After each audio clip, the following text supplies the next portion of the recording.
मधुर सेवा trust channel में आपका स्वागत है। दोस्तों, मैं हूं डॉक्टर ए.के. विश्वकर्मा। आज मैं आपको होम्योपैथी चिकित्सा के इतिहास के बारे में विस्तृत जानकारी देने जा रहा हूं। इस वीडियो को आप शुरू से अंत तक ज़रूर देखिए।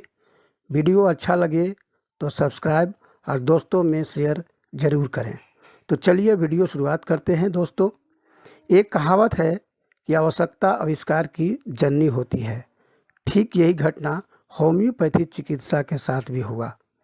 इस पद्धति का आविष्कार तब हुआ जब पूरे विश्व में आधुनिक चिकित्सा पद्धति से लोगों का विश्वास उठता जा रहा था। लोग एलोपैथी गोली, इंजेक्शन, ऑपरेशन कराकर परेशान हो रहे थे। एक बीमारी का इलाज छोड़ दूसरे बीमारी आ जाया करती थी।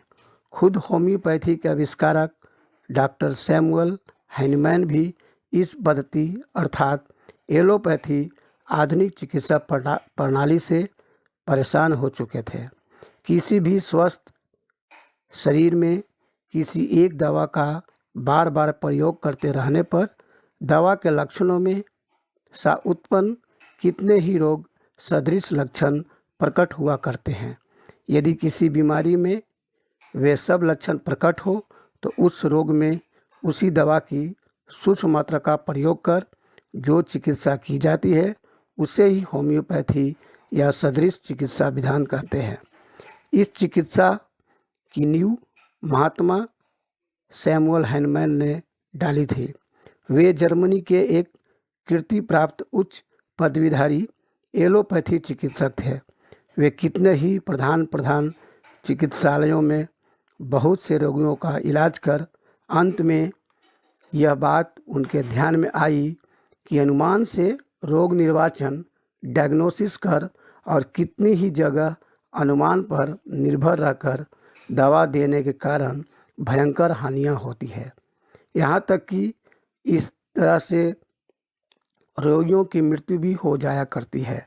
इसी वजह से उन्होंने बहुत अनुताप और पश्चाताप हुआ। तब जाकर एलोपैथी चिकित्सा से आजीवन संन्यास ले लिया और होम्योपैथी अर्थात सदृश चिकित्सा विधान का अनुसरण करते हुए होम्योपैथी चिकित्सा की नींव रखी। महात्मा हैनीमैन का जन्म 10 अप्रैल 1755 ईस्वी को जर्मन साम्राज्य के अंतर्गत सैक्सनी प्रदेश के माइसेन नामक एक छोटे से गांव में हुआ था और सन 1843 ईस्वी की 2 जुलाई को वे जगत त्याग कर अमरधाम पधार गए। कीर्ति यशस्य सजीवती। आज कौन कह सकता है कि वे इस जगत में नहीं हैं। हम लोग तो अभी भी उन्हें जीवित ही अनुभव करते हैं। भारत में लगभग 200 साल पहले होम्योपैथी का प्रचार प्रसार शुरू हो गया था। भारत में होम्योपैथी उस समय आरंभ की गई थी जब कुछ जर्मन मिशनरियों और चिकित्सकों ने स्थानीय निवासियों के बीच होम्योपैथी दवाओं का वितरण करना आरंभ किया था। तथापि होम्योपैथी ने भारत में 1839 में उस समय अपनी जड़ पकड़ी जब डॉक्टर मार्टिन होनिगबर्गर ने स्वर यंत्रों की पक्षाघात के लिए महाराजा रणजीत सिंह का सफलतापूर्वक इलाज किया। डॉक्टर होनिगबर्गर कलकत्ता में बस गए और हैजा चिकित्सा के रूप में लोकप्रिय हो गए। बाद में डॉक्टर एम.एल. सिरकार, जो अपने समय के एक ख्याति प्राप्त चिकित्सक थे, वे भी होम्योपैथिक में प्रैक्टिस करना आरंभ कर दिया। उन्होंने वर्ष 1868 में प्रथम होम्योपैथी पत्रिका कलकत्ता जर्नल ऑफ मेडिसिन का संपादन किया।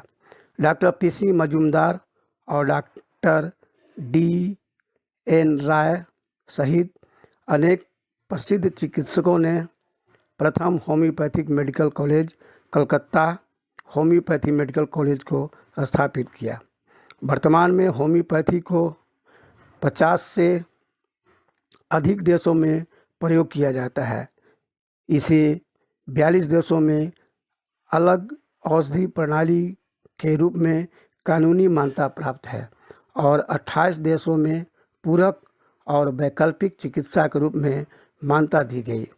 भारत में CCRH अर्थात central council for research in homeopathy, जो कि भारत सरकार के आयुष मंत्रालय के अंतर्गत आता है, जहां से पूरे भारत में सरकारी अनुदान एवं शैक्षणिक योग्यता अर्थात BHMS MD होम्योपैथ से गवर्नमेंट नौकरी प्रदान किया जाता है।